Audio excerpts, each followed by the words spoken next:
Bata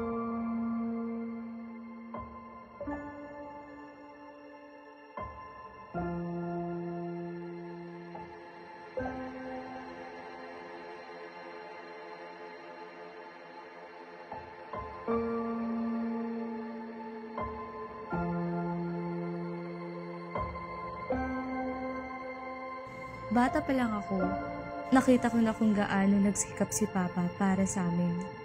Yung tipong kahit anong trabaho, pinapasok niya, makapag-aral lang ako.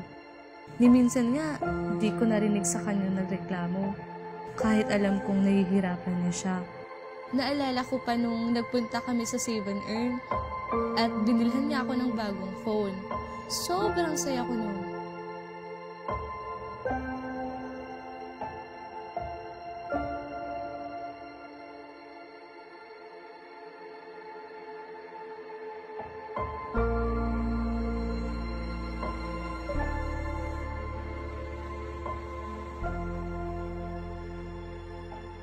At ngayon nakapagtapos na ako, panahon naman nasuklian ko lahat ng paghihirap niya.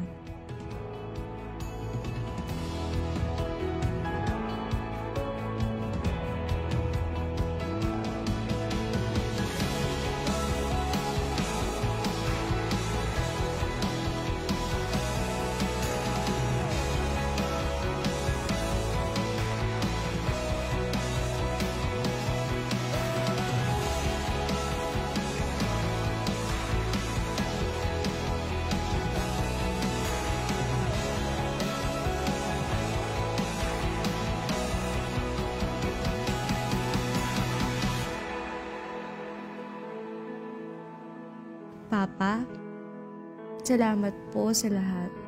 Mahal na mahal po kita.